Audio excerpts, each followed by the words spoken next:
This is DC Danton Crow Crusader. It's the 30th of September. One more day, huh? Today's Friday. One more day. And then, yes, fall. I think it's Labor Day weekend. Isn't it Labor Day weekend? I think it's Labor Day weekend in the US. I have to check. But it's usually the first weekend in September. And of course, Sunday is the first. Isn't it Labor Day weekend? In America, isn't it? Yes, it certainly is. Yeah, it's Labor Day weekend. Brian agrees. Okay, let's, unfortunately, Georg Schmidt, bird killer of Charlie, is here today because it's Friday. Guess they're doing some work here. We'll see what happens here.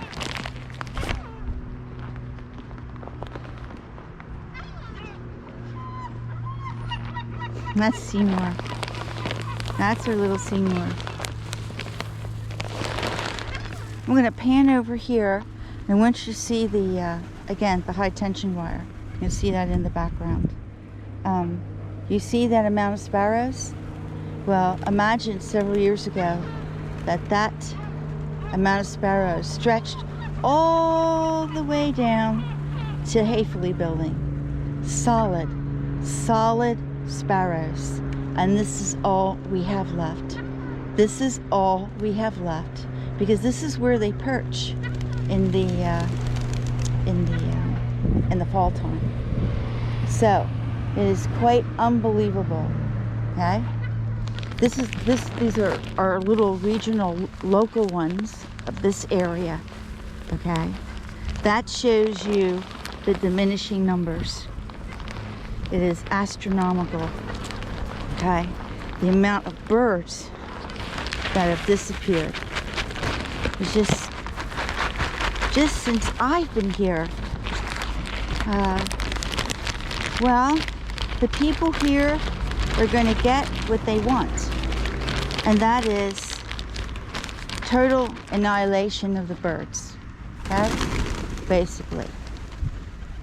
Probably the pigeons will still be here because they're raised for meat, so they'll still be here. You see there's no birds around because Georg Schmidt's here, right? So he always causes the birds trouble. But they will have their silent spring, okay? A very famous book that at the time was not as received really as it is today. So what is it? It's about the extinction of birds species worldwide due to pesticides in agriculture. And it was written in, I think, in beginning 60s. I'm not sure of the exact date. By Rachel Carlson. Very famous. And she forecasts with the continuing detriment and the use of pesticides and fertilizers, what would happen to our birds. And it's a great title, Silent Spring. And that's what's happening here in Kreuzlingen, little by little over the years. But I can have now, you can see there, you see the sparrows on the tension wire. There you go.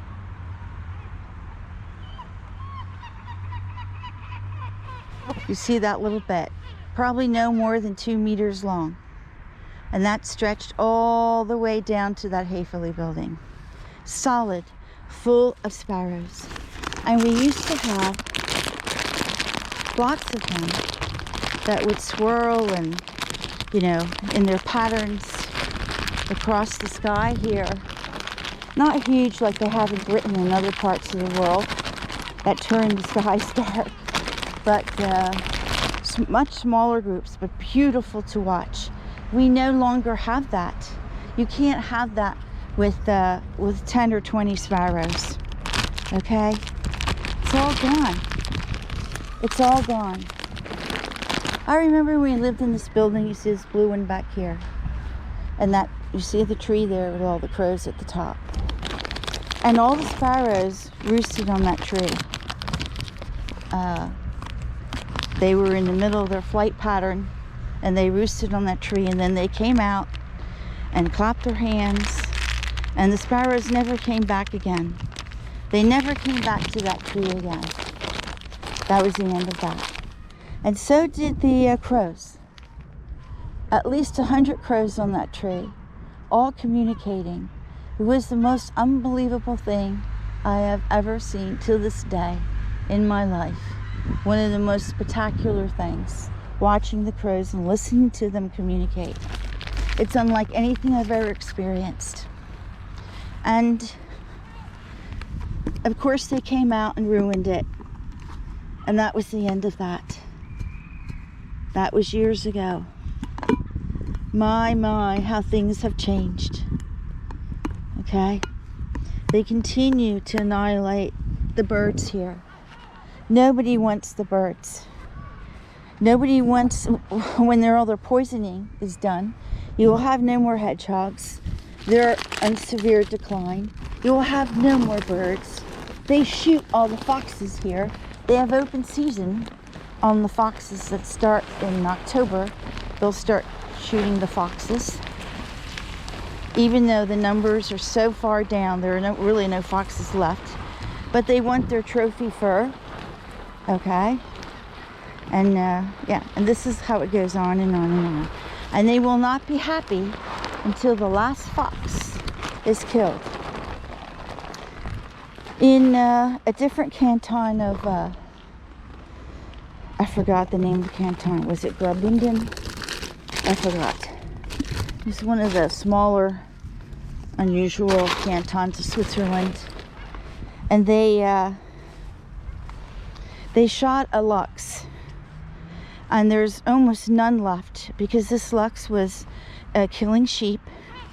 And they say not eating them. I find that hard to believe, except maybe the sheep themselves are poisoned.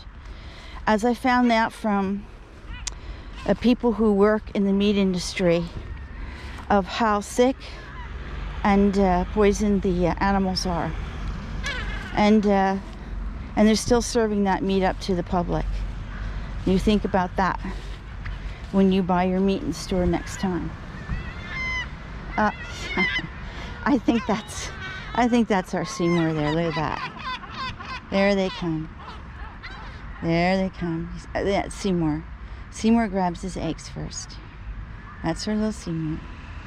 Get your eggs, Seymour. Freshly cooked up every morning. This is the idiot who drives by. I'm not even turning around to look at him because I already know who it is, who beeps his horn against the birds. That's it. Anyway, an interesting read by Rachel Carlson. If you can find it on an ebook format on the internet. I'm not sure if it's still in print. It should be. And it's a good book. But it just reiterates the things I've been telling you every day here about what's going on in this corner of the world, in our small corner of the world, what is going on here. Okay? And I'm sure, since Switzerland ranks atop of the list of the most birds across the world disappearing at the fastest rate, it's probably just another example of other birds, of other areas across Switzerland facing the same problems as we are here.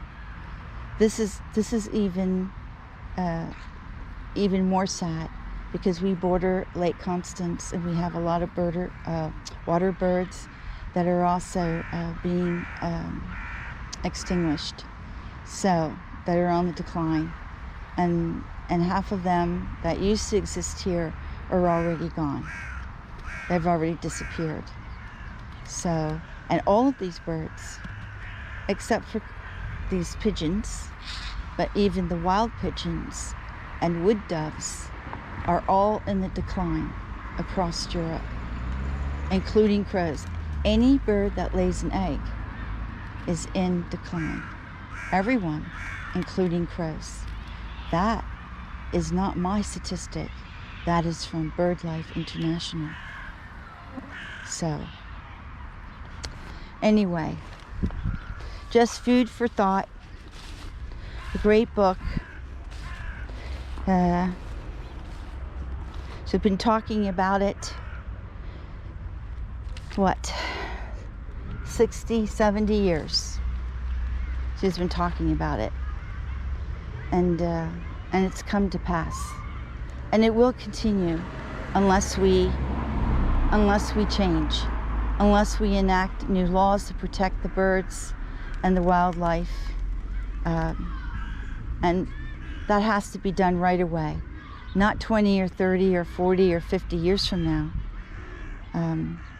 I guess people think that, well, we can clone these animals and bring them back, the ones that are extinct, or where there's a handful left. Well, some of the birds that are extinct can never be brought back, even with cloning. They're supposed to clone a giant mastodon. That was decades ago,